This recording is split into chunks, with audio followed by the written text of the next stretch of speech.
এই নাও, তোমার জন্য মা আজকে লাঞ্চ পাঠিয়ে দিয়েছে। কলেজে টিফিন ব্রেক হলে খেয়ে নিও, আমি অফিস যাচ্ছি। ছুটির সময় এসে তোমায় নিয়ে যাব। আচ্ছা, তুমিও সময় মতো লাঞ্চ করে নিও।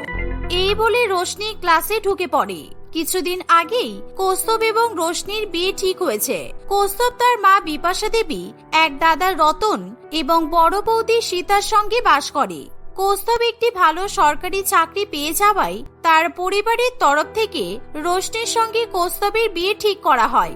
রোশনি কলেজের ফাইনাল সেমিস্টারের ছাত্রী ছিল, আর তারা দুজনে দুজনকে পছন্দ করার পর দেখা সাক্ষাৎ করা শুরু করেছিল। রোশনি ক্লাসে ঢোকার পর, রোশনি, তোর ভাগ্যটা তো ভালোই রে। কি সুন্দর তোর হবু বর, বাইকে করে তোকে রোজ কলেজে দিয়ে যাচ্ছে। আবার হবু শাশুড়ি মা তোর জন্য খাবার রান্না করেও পাঠাচ্ছে। বাহ, দারুণ তো। ওরকম মনে হয়। একবার আমার লাঞ্চ বক্সটা খুলে দেখ কি খাবার আছে, তখন বুঝবি যে আমার ভাগ্য ভালো নাকি খারাপ। আমার এভরিডে এই লাঞ্চ ভালো লাগে না, তবু আমার শাশুড়ি মা আমার কোনো কথা শুনতে চায় না। সে কি, দেখি একবার কি আছে তোর লাঞ্চে। এই বলে পিয়াস রোশনির টিফিন বক্স খুলে দেখে, আর সে দেখে টিফিন বক্সে সাদা মাটা খিচুড়ি ভরে রাখা। এরকম খিচুড়ি খেতে রোশনি একেবারেই পছন্দ করে না, কিন্তু তার হবু শ্বশুর বাড়িতে খিচুড়ি ছাড়া আর অন্য কোনো খাবারই রান্না হয় না। কিছুদিন আগেই রোশনি এবং তার বাবা মা সেই বিষয়টার সঙ্গে অবগত হয়। কিছুদিন আগের কথা, যখন বিপাশা দেবী রোশনি ও তার পরিবারকে নিমন্ত্রণ করে, তারা কৌস্তবদের বাড়িতে যায়। আমি খুব খুশি হয়েছি যে তোমরা আমাদের বাড়িতে এসেছো, আর তোমার সঙ্গে তোমার বাবা মা যে এসেছেন তাতেও আমি খুব খুশি হয়েছি। কারণ আমি চাই আমাদের বাড়ির বউ হয়ে আসার আগে আমাদের বাড়ির কিছু বিষয়ে তোমার জানার প্রয়োজন আছে, বিশেষ করে আমাদের বাড়ির সকলের খাদ্যাভ্যাস সম্বন্ধে। আমি জানি কাকিমা, আমার সঙ্গে এই বিষয়ে কৌস্তবের ফোনে কথা হয়েছে। ও বলেছে আপনারা ভীষণ নিজেদের শরীর সম্বন্ধে সচেতন, তাই আপনারা ডায়েট খাবার খেতে পছন্দ করেন, কিন্তু তাতে আমার কোনো সমস্যা নেই। তাহলে তো ভালোই, তোমার যখন অসুবিধা নেই তাহলে তুমি আমাদের বাড়ির ছোট বউ হওয়ার উপযুক্ত। চলো এবার খাবে, চলো, অনেকক্ষণ হলো তোমরা এসেছো, তোমাদের খিদে পেয়ে গেছে হয়তো। আমরা এবার খেয়ে নিই, কেমন? হ্যাঁ মা, আমি এক্ষুনি খাবার টেবিলে পরিবেশন করে দিচ্ছি, চলুন। এই বলে সীতা রান্নাঘর থেকে ঢাকা চাপা দেওয়া সব খাবার নিয়ে টেবিলের উপর চলে আসে। যথারীতি রোশনি এবং তার পরিবার ভাবে যে বিপাশা দেবী এবং সীতা দুজনে মিলে অনেক সুস্বাদু খাবার তাদের জন্য রান্না করেছে। কিন্তু বিপাশা দেবী যখন প্রত্যেকটা হাঁড়ি থেকে ঢাকনা খোলে, তখন তাতে খিচুড়ি ছাড়া আর কিছুই থাকে না। আর এই খিচুড়ি সেই খিচুড়ি নয়, কোনো হাঁড়িতে চিকেন খিচুড়ি, আবার অন্য কোনো হাঁড়ি থেকে গন্ধ বেরোয় মটন খিচুড়ির, আর তার সাথে থাকে চিংড়ি খিচুড়ি, ডিম খিচুড়ি, পনির খিচুড়ি ও সবজি খিচুড়ি। মোদ্দা কথা হলো এই যে বিপাশা দেবী আর সীতা দুজনে মিলে খিচুড়ি ছাড়া আর কোনো খাবারই রান্না করেনি। এমনকি এতদিন যাবৎ বিপাশা দেবীর বাড়িতে প্রত্যেকে খিচুড়ি খেয়ে দিন কাটিয়ে আসছে। এ কি, আপনারা আমাদের জন্য শুধু খিচুড়ি রান্না করেছেন? এ আবার কেমন? প্রত্যেকে চিকেন আর মটন দিয়ে বিরিয়ানি রান্না করে, পনির দিয়ে কোপ্তা রান্না করে, আর আপনারা খিচুড়ি রান্না করেছেন? এরকম খিচুড়ি খাওয়া যায় নাকি? সে কি, এই যে তুমি কিছুক্ষণ আগে বড় মুখ করে বললে তুমি নাকি আমাদের বাড়ির খাদ্যাভ্যাস সম্বন্ধে সবকিছুই জানো, আর এখন খিচুড়ি দেখে তোমার সমস্যা হয়ে গেল? তার মানে তুমি নিশ্চয়ই আমাদেরকে মিথ্যা কথা বলেছিলে। না না, আমাকে কৌস্তব বলেছিল যে আপনারা সবাই কম তেল কম ঝালযুক্ত খাবার খেতে ভালোবাসেন, কিন্তু তাই বলে যে প্রত্যেকদিন আপনাদের বাড়িতে রং বেরঙের খিচুড়ি রান্না হয় সেই সম্বন্ধে তো কৌস্তব আমাকে কিছু বলেনি। সেই সঙ্গে নানান রকমের খিচুড়ির গন্ধ পেয়ে আর খিচুড়ির চেহারা দেখে রোশনির মাথায় রাগ চেপে ওঠে। সীতা সেই ব্যাপারে আন্দাজ পাওয়ায় সে পরিস্থিতি সামাল দেওয়ার চেষ্টা করে। হ্যাঁ ঠিক আছে, এখন এই বিষয়ে কথা বাড়িয়ে তো কোনো লাভ নেই। তুমি যখন জানতেই পেরেছো যে আমাদের শ্বশুর বাড়িতে প্রত্যেকদিন খিচুড়ি রান্না হয়, তখন আশা করি তুমি এই অভ্যাসের সঙ্গে নিজেকে মানিয়ে নেবে। আর খিচুড়ি খাওয়া তো শরীরের পক্ষে খুবই ভালো। আসলে আজ থেকে 20 বছর আগে অতিরিক্ত পরিমাণ তেল এবং ঝালযুক্ত খাবার খাওয়ার জন্য বিপাশা দেবীর স্বামী খুব অল্প বয়সে পরলোক গমন করে। সেই শোক বিপাশা দেবী কিছুতেই সামলে উঠতে পারে না, তাই সে নিজের মন ঠিক রাখার জন্য সবসময় ইউটিউবে নানান রকম ভিডিও দেখতে শুরু করে। সেখানে একটি ভিডিওতে দেখায় যে খিচুড়ি খেলে একমাত্র দীর্ঘায়ু লাভ করা সম্ভব। তারপর থেকে নিজের এবং নিজের পরিবারের সকলের দীর্ঘায়ু কামনা করার জন্য বিপাশা দেবী বাড়িতে খিচুড়ি রান্না করা শুরু করে। তারপর থেকে বিপাশা দেবীর কারণে বাড়িতে কিংবা বাইরে কারোরই খিচুড়ি ছাড়া অন্য কোনো খাবার খাওয়ার অনুমতি থাকে না। আমার মনে হয় কৌস্তব আমাকে ইচ্ছা করে এইসব ঘটনা জানায়নি, যদি আমার মতো সুন্দরী মেয়ে হাতছাড়া হয়ে যায় সেই কারণে। কিন্তু আমি যদি এখন প্রত্যেকদিন খিচুড়ি খাওয়ার ভয়ে বিয়ে করতে বারণ করে দিই, তাহলে আমার বাবা মায়ের একেবারে সম্মান চলে যাবে।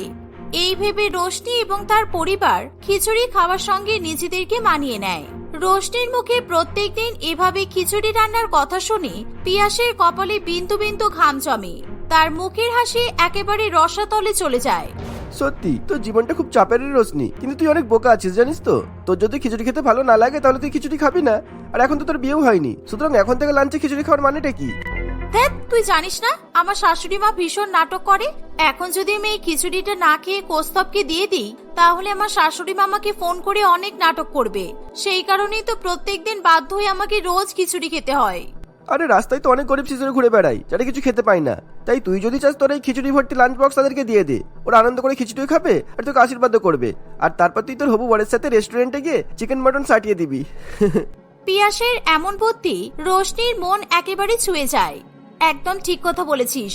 আর আমার হবু বরেরও প্রত্যেকদিন বাড়িতে এরকম খিচুড়ি রান্না খেতে ভালো লাগে না, কিন্তু বেচারা ওর মায়ের ভয়ে মুখ ফুটে কিছু বলতে পারে না। বদমাইশ মা, প্রত্যেকদিন খিচুড়ি রান্না করে খাইয়ে আমার বরের পেটটা একেবারে নষ্ট করে দিচ্ছে। এই বলে রোশনি সঙ্গে সঙ্গে কৌস্তবকে ফোন করে আর বাইরের রেস্টুরেন্টে গিয়ে ভালো মন্দ খাবার খাওয়ার বায়না করে। হবু বউয়ের এমন কথা শুনে কৌস্তব কি বলবে কিছুই বুঝতে পারে না। তোমার এরকম অন্যায় আবদার আমি কিছুতেই রাখতে পারবো না রোশনি। তোমার যদি মনে হয় তুমি রেস্টুরেন্টের খাবার খেতেই পারো, কেননা তুমি এখনো আমাদের বাড়িতে বউ হয়ে আসোনি, সুতরাং আমি তোমাকে রোজ খিচুড়ি খাওয়ার জন্য জোর করতে পারি না। কিন্তু তুমি চিন্তা করো না, আমি মাকে এই বিষয়ে কোনো কথা জানাবো না। বাট আমি রেস্টুরেন্টের খাবার কিছুতেই খাবো না। যদি মা জানতে পারে তাহলে মা আমাকে বাড়ি থেকে শিওর বের করে দেবে। শোনো, তোমার বউ এখনো আমি হইনি, ঠিক আছে? তবে কিছুদিন পরে তোমার সঙ্গে আমার বিয়ে হবে। কিন্তু তুমি যদি রেস্টুরেন্টের খাবার না খাও, তাহলে আমি কিভাবে তোমার সঙ্গে বসে বসে খাবার খেতে পারি বলো? আর এখন যদি প্রত্যেকদিন খিচুড়ি খাও, পরে যদি কোনো সময় চিকেন আর মটন খাওয়া শুরু করো, তাহলে তো তোমার লুজ মোশন হবে। সুতরাং আমি তোমার কোনো কথাই শুনতে চাই না। আমার সঙ্গে তোমাকে রেস্টুরেন্টে যেতেই হবে। তুমি প্লিজ আমাকে জোর করো না। আমাদের বাড়ির সকল সদস্যকে মা মাথার দিব্যে দিয়ে রেখেছে, সুতরাং আমরা এখন যদি খিচুড়ি ছাড়া অন্য কিছু খাই তাহলে আমাদের আয়ু কমে যাবে। এই তোমার এই ভাটের কথা ছাড়ো তো। তোমার মায়ের তথ্য যদি সত্যি হতো, তাহলে পৃথিবীতে সকলেই খিচুড়ি খেয়ে নিজেদের আয়ু বাড়িয়ে নিত। যত সব ফালতু কথা। আমি কোনো যুক্তিতর্কে যেতে চাই না। কিছুক্ষণ পর আমার কলেজ ছুটি হয়ে যাবে, তারপর আমি আর তুমি দুজনে মিলে সামনের রেস্টুরেন্টে লাঞ্চ করতে যাব। সময় মতো চলে এসো তুমি। এই বলে রোশনি ফোন কেটে দেয়। অন্যদিকে কৌস্তবের সুন্দরী হবু বউ যখন একবার আদেশ করেই দিয়েছে, তখন কৌস্তব লেজ গুটিয়ে কিছুক্ষণের মধ্যেই রেস্টুরেন্টে এসে হাজির হয়। তারা দুজনে মিলে ভালো করে চিকেন, মটন বিরিয়ানি, মটন চাপ এবং রাবড়ি খায়। বহুদিন পর এসব খাবার খেয়ে কৌস্তবের বেশ ভালোই লাগে, তাই তারা বেশি বেশি পরিমাণে খাবার খেতে থাকে। আর দুজনেই নিজেদের লাঞ্চ বক্সে প্যাক করা খিচুড়ি রাস্তায় গরিব ছেলে মেয়েদের মধ্যে ভাগাভাগি করে দেয়। এভাবেই কিছুদিন চলতে থাকে। একদিন, ও মা, আজকে আমার পেটটা একটু খারাপ, এই লাঞ্চে তুমি প্লিজ আমাকে আর খিচুড়ি দিও না। তোমরা খিচুড়ি খেয়ে নাও। আর আমার যদি পেটের সমস্যা ঠিক হয়ে যায় তাহলে আমি রাত্রিবেলা এসে খিচুড়ি খাবো। আর হ্যাঁ, রোশনির জন্য আর খিচুড়ি প্যাক করতে হবে না, বুঝেছো? কেন রে, এর আগে কোনোদিনও তো তোর খিচুড়ি খেয়ে পেট খারাপ হয়নি? তাহলে এই কদিন ধরে কি এমন হলো যে তুই লাঞ্চে খিচুড়ি নিতে চাইছিস না? প্রত্যেকদিন আমাকে তোর ভাগের খিচুড়ি নষ্ট করে ফেলে দিতে হচ্ছে। কৌস্তব তার মায়ের কথাতে উত্তর দেওয়ার কোনো প্রয়োজন মনে করে না। সে অফিসের ব্যাগ নিয়ে বাড়ি থেকে বেরিয়ে যায়। এভাবেই দেখতে দেখতে বেশ কিছুদিন কাটে। একদিন কৌস্তব বাড়ি ফিরে বিশ্রাম করতে বসে, এমন সময় সীতা তার কাছে আসে। দেওর বাবু, তোমার পেট কেমন আছে এখন? কারণ প্রায় 1 মাস হলো তুমি দেখছি বাড়িতে একদমই খিচুড়ি খাচ্ছ না, আর তোমার ভাগের খিচুড়ি মা আমাকে গেলাচ্ছে। তাই তোমার পেটের সমস্যা কি এখনো কমেনি? আমি সেটাই জিজ্ঞাসা করতে এলাম। না মানে বৌদি, আমি বলতে চাইছি যে তোমাকে আর তোতলাতে হবে না। আমি তোমার আর তোমার হবু বউয়ের রোজ খিচুড়ি না খেয়ে বাইরের রেস্টুরেন্টের খাবার খাওয়ার ব্যাপারটা ভালো মতোই জেনে গেছি।